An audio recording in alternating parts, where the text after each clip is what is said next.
Hi everyone, Sue Scott here from Scott Properties Group.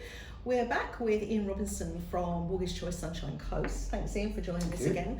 We were with Ian shortly after the Royal Commission and we're just catching up with him again today to see what, if anything, has changed. Ian, now we're a few months beyond that initial kind of, I don't know what you would call it really, panic I think. Fright. So what's happening now? Okay, well, a lot of people, I suppose, if they borrowed since then, unless you've been living under a rock, would know that borrowing has become extremely tight at the moment. Not that there's no money to go around, there's plenty of money, but the banks are being extremely conservative because they've got the regulators on their back. So since we last spoke, the number one thing that came out of that back then was how borrowers have to declare their expenses.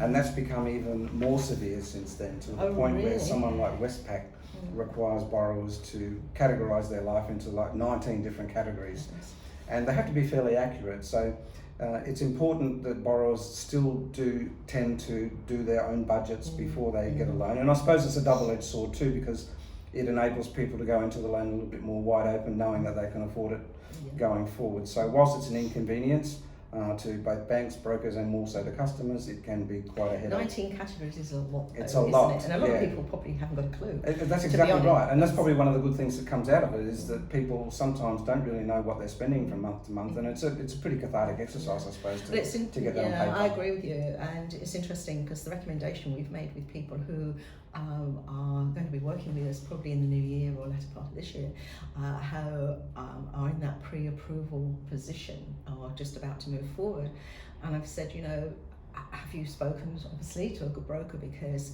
I didn't know there was 19 categories for Westpac, but do you have Uber Eats 3-4 nights a week?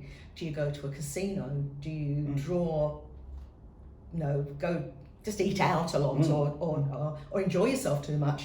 And they're saying, I said, well, look, I think they still only want 3 months or 6 months of spending? Usually 3 months. They'll have a look at as a guide. There's a couple of banks who still don't do it, but most of them will require you. So I think the lesson to learn here for everyone is that if you are, it applies to reinvesting as well. I mean, as in going to get a top up on a mortgage.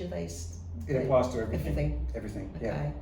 So that's really important. So it's not just for new loans; it's for everyone. Yeah. I suppose the other thing since then too is investors were really getting penalised back then as far as interest rate goes. They were paying a lot more, but some people may have missed when the banks have been reducing the interest rates in recent months.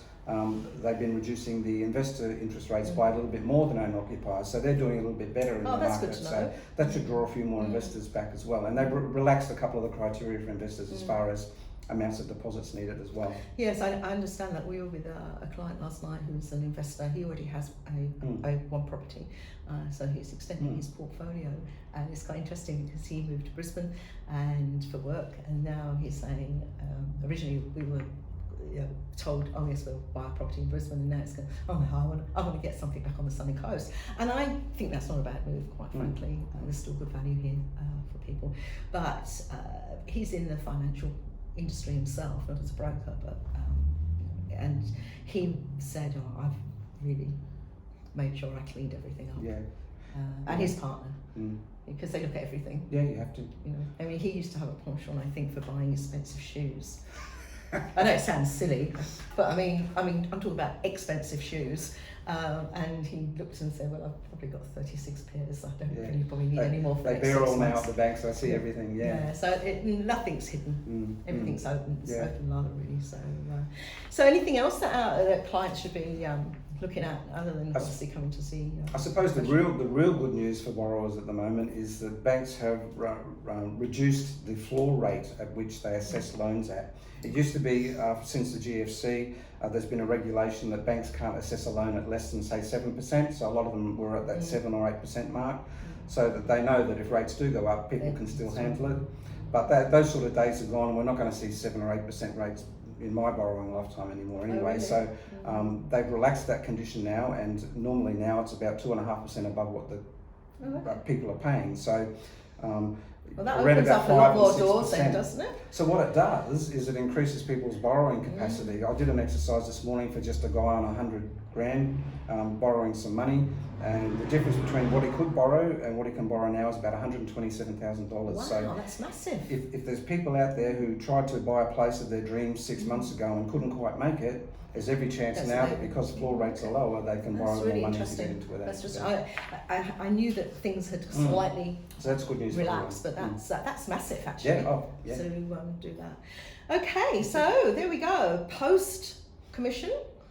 Anything else likely to come up in the next year? Is stability now? We hope I for a think it's bit. pretty stable from here on in, unless something awful happens in the world. Rates may go down again once next year.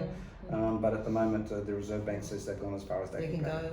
It's interesting. I was talking to relatives over in the UK, and they were saying that there was something in the paper the other day, apparently, that if they were to hike up, because they've got virtually, I don't know what theirs is, it's nothing virtually, their interest rate, but they were to put it up 0.25%, 30% would not be able Couldn't to handle manage it. And that's scary. Yeah, I think we're a little bit more robust over here with that floor rate like I spoke about. So I think everyone's so that's really good to know that we probably have a really solid base here. Yeah, solid in banking Australia, industry. a solid banking industry, even if it did take a Royal Commission. Right.